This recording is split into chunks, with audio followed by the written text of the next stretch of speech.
Hi Toonsters, it's me, Joseph Landriscina. On this video on Dragon Ball Z Vlogs, I will be covering the 11th episode of the first season of Dragon Ball Z,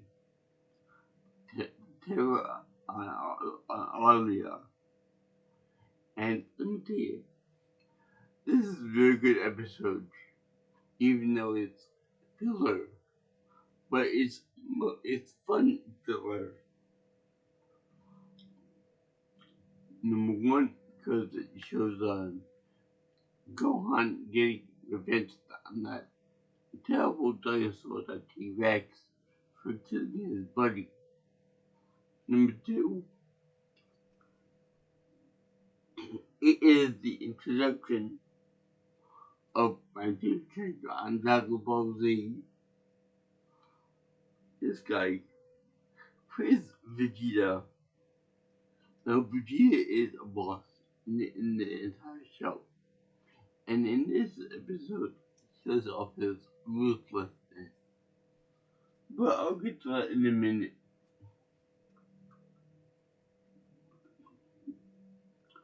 First, let me just say that,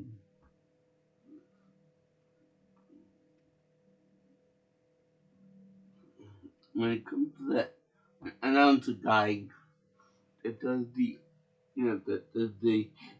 this next time on Dragon Ball Z, and the guy that does he also does previously on Dragon Ball Z and stuff like that. This guy also does the voice for Captain E11. But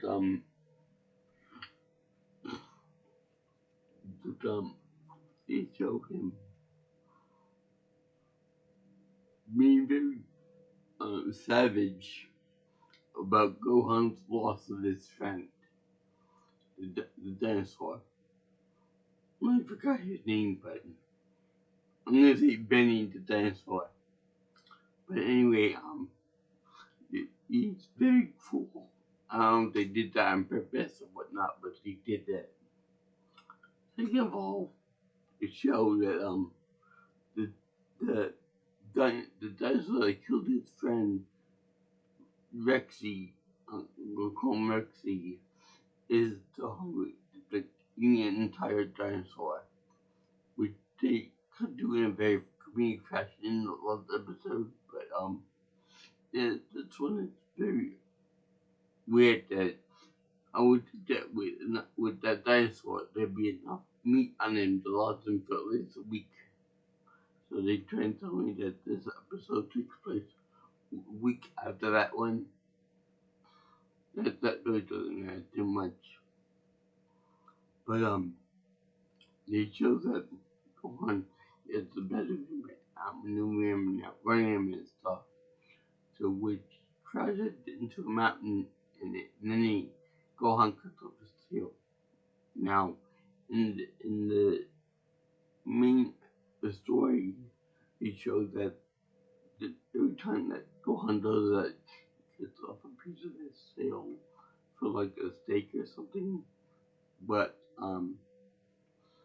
they don't actually show when this tradition began. They did show a piece of his tail chopped off already, and then they show him eating it by using a key blast to get the fire going. Technique which I don't think is really used that much for making fire. But that's fine. So then they have they show Goku, of course, go on a Stingray and show Piccolo was overhead, like as a guardian angel to Gohan, and he contributed to Gohan for not killing the dinosaur, but going and taking on the training. Now, it's funny, before we move on from the dinosaur bit, when the T-Rex, or what is stands for as T-Rex in this show, um, when he crashes into the mountain, I don't think there'd be enough force to actually chew up the big his neck. But I guess not. I guess it has too much hunger pains or something like that. And moreover, when Gohan kills it, takes the legs off of the tail again, that would be very very contradictory. You think that it would feel by blood loss, but I guess not. So by the way, with the key blast, I thought that the key blast would take away from fire and flame, like in the Mancho Pen off of Fire Pan Mountain, I believe it was called, where Roshi killed the flames with a giant key blast. And what do I know? I don't do drugs. I don't do key blasts. But anyway, the show by the way, I'm also rocking the same hairstyle as Gohan. If you didn't notice it or not.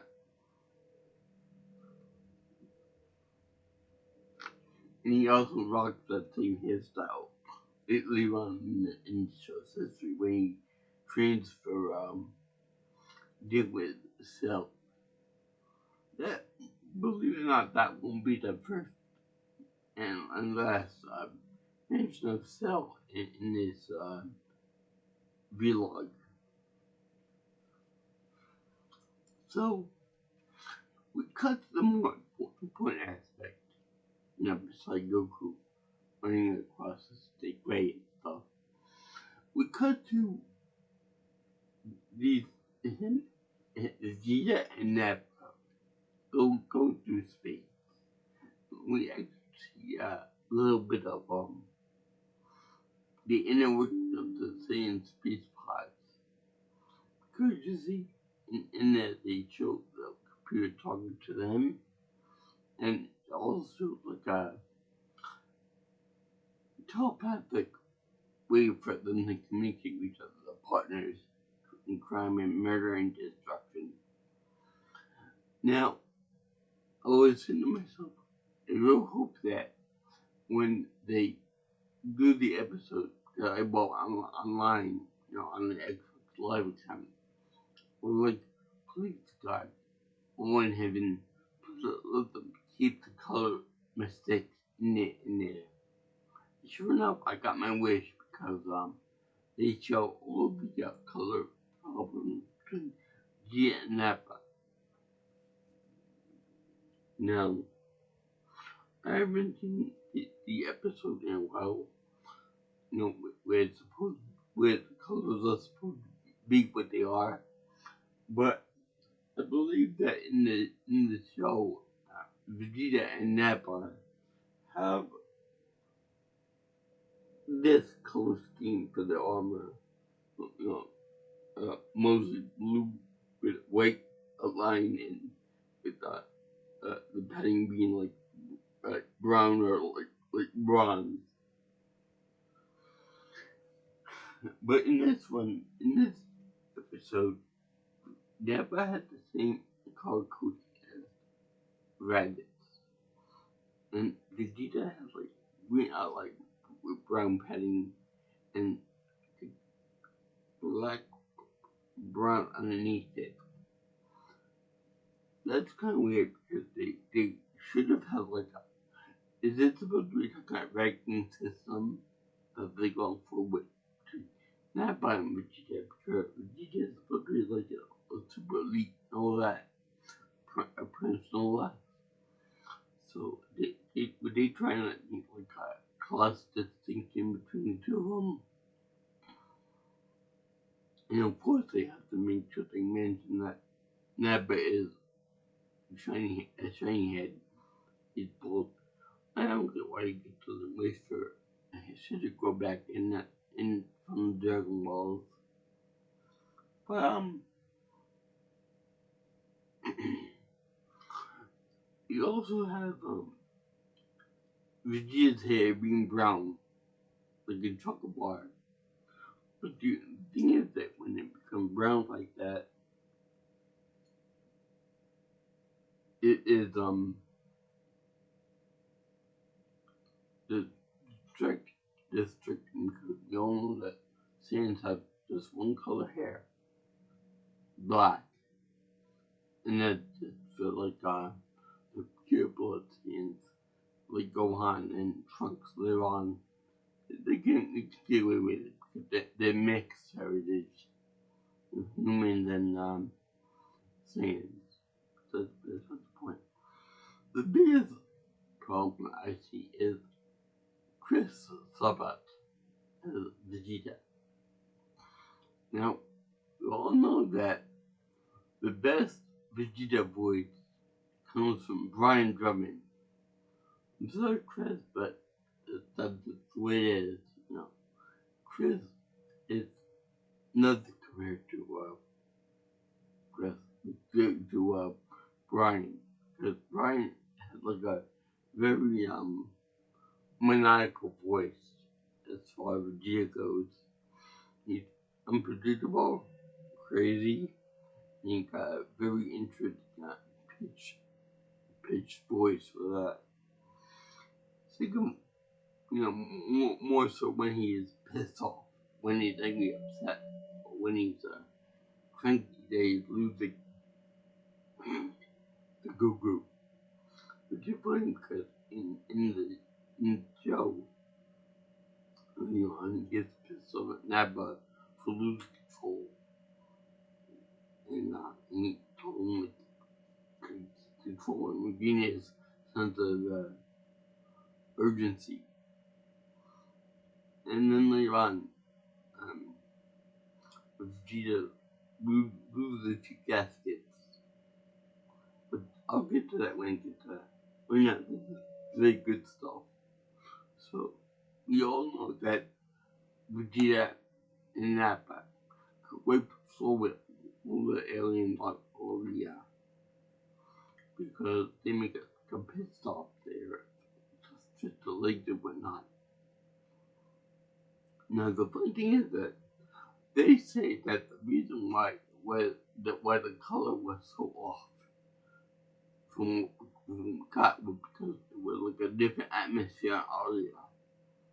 Yeah, I can buy that. I can stand behind that. But the only thing is that they had the color problems before they get to Arlia, before they get to any planet. So you're trying to tell me that the sand in the pods hook that mix it all together? I don't buy that really that much. But that's beside the point. There's also a question of can sands breathe in space? I'm gonna say yes. Here's why. Because in the show they show that Vegeta, Prince Vegeta is over there in space, leave on outside of this pod, breathing, do whatever he wants to do over there. I'll get to that in a minute. But okay, could be the argument that that the pod's atmosphere was leaking into space, so it could blow up that into his stuff. But then much earlier in Dragon Ball, it showed that Goku goes to the moon and back. So there was no space pod or anything there. I doubt that he's holding his breath though. So I'm pretty sure that Goku and the other Saiyans can breathe in space. At least the pure blood can. I think that Broly does that too, but that's besides the point. So they can, and when Frito Ron says that they can't breathe in space, they're a bunch of monkeys and all this stuff. But how does he know what a monkey is? It's like, oh, I think that's more or less like a propaganda tactic that show that, you know, free to fear these people, so let's try to make them sound incompetent and stupid and can't do anything on their own. So anyway, now but I'm see that have fun with that audience and which they get captured, he brought in by the police was over there, and you know, I'm thinking to myself, you know, why are these creatures look so damn familiar? And I thought to myself, oh my god, they have the same mouth as perfect self, as imperfect self. It's like imperfect self. Also, their insectoid like body matches almost exactly what Haruka looks like, you know, from one of the Dragon Ball Z movies. And, you know, especially the big one, the Buddhist type character, the giant one. So, yeah, so they play kind of like, how should I put this? Remember the movie Gladiator? I won't go into detail with you right now about it, but pretty much they do like one of those type of things, like, you know, tyrannical ruler and slaves and gladiatorial arenas and stuff like that. And then the queen bug is actually not in love with the little bug, not in love with the king, and then the gladiator guy got fighting back and all that. So yeah, kind of remind me of that a lot. By the way, the sexual dichotomy on this world is kind of weird. It's kind of like the human world, and the sexual the female of the group is pink, and I guess the features are so soft and delicate that the animator didn't know how to make a a female version of the bugs that, to make it look appealing. So I guess give her like butterfly wings and stuff, which still came from Indian and stuff. But but they did that, and then they showed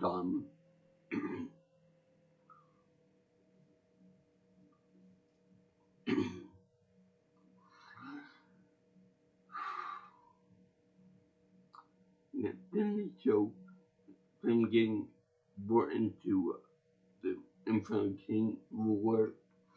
So then they, oh yeah, before that they meet the, the bug's true husband.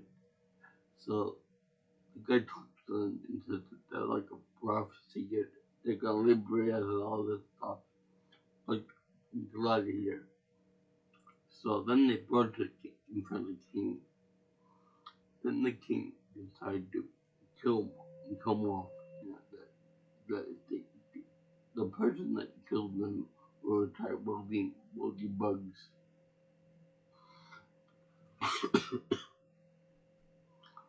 And I don't really have to say that Vegeta and that, well, not but the weaker one too, he gets, he doesn't even have to sweat to kill all the bugs.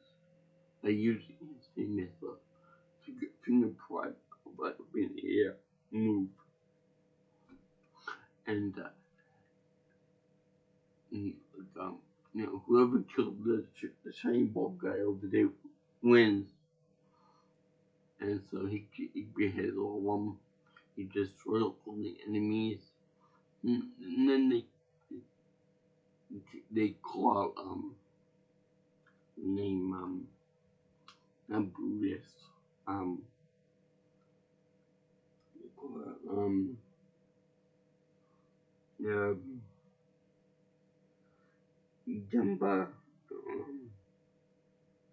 Mungo, they call it the Mungo group, just like this huge thing.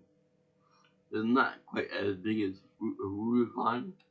It's still pretty massive for a bug. And all the bugs except for the female in the inner group look alike. Three of them are so big, but that.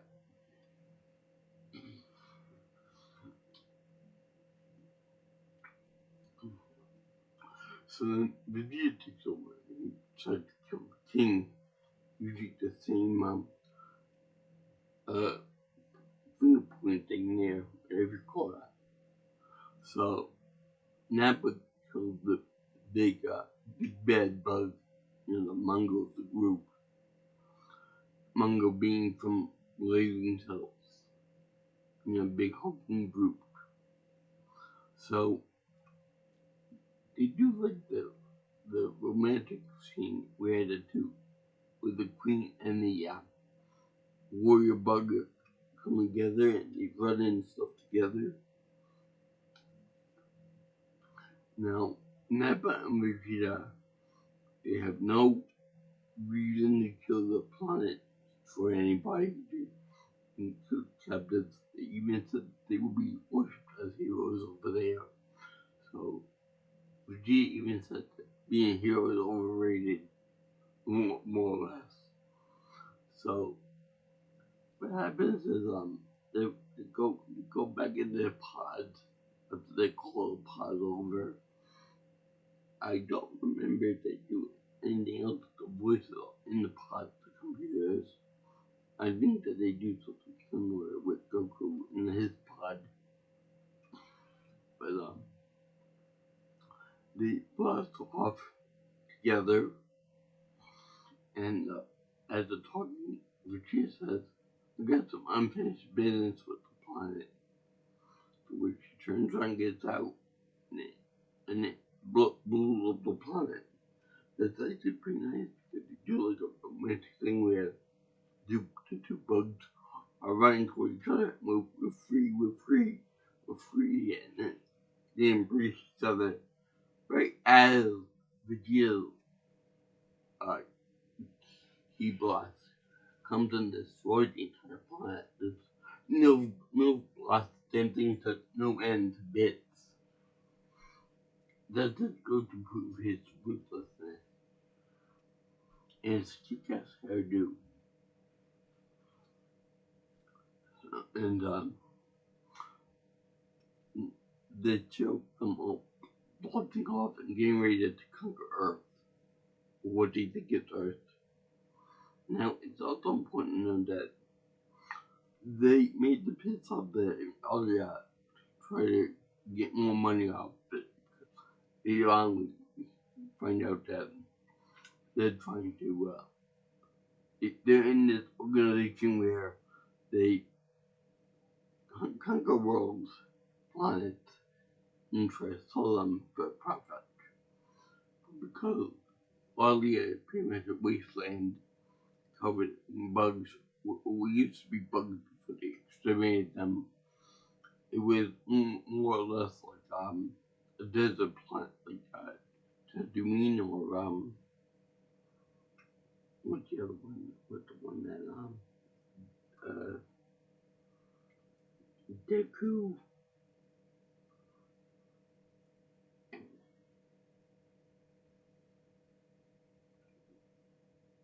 And with the plant that it raised from, and the um, episode 7, The Force Awakens. Deku,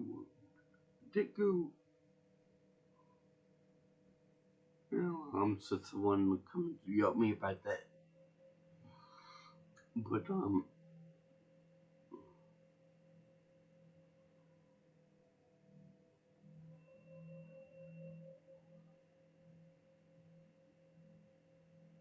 whatever. So then they showed everybody getting ready to go to Earth, and then they showed Yamcha so hyped and stuff up to his getting a little baseball fight in which he looked overly happy to attack the other guy using 50 cups. And it just seemed so it would prancing around like a little schoolboy in English, but the pummeled in English, so excited they couldn't get they were gonna get pain from corn as opposed to big honor and all that, make him very strong and all that. Until he, oh yeah, Jakku, that's Jakku. He plant with Jakku. So yeah, so then yeah, I'm just all happy and stuff, but we all know what's gonna happen to him. But we all know what's gonna happen to him. He's all hyped up to hit home run, but he never actually does get up to bat. The Cyberman, he is actually kamikaze to the other world, which is very, very tragic. He basically can't father, and that's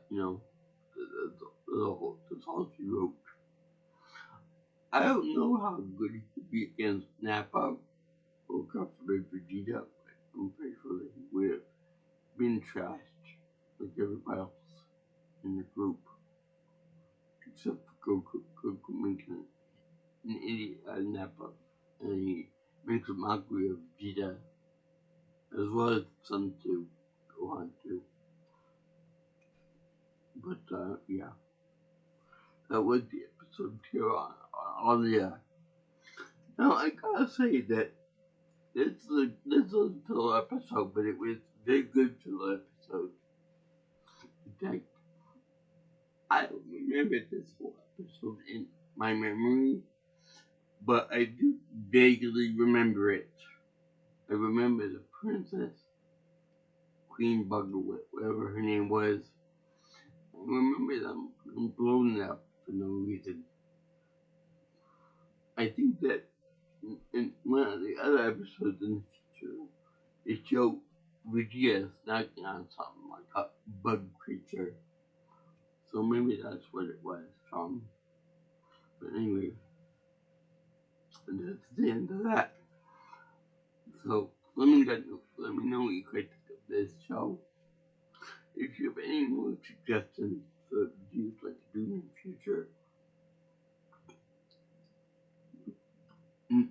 you can contact me by email at jjsviewingchannel at gmail.com, or you can get me on Twitter at pnelsonpro, or contact me at my phone number with my phone number by call or text messaging me at 631-707-3707. And if you'd like to see me or you want to see more, you can always subscribe to my channel.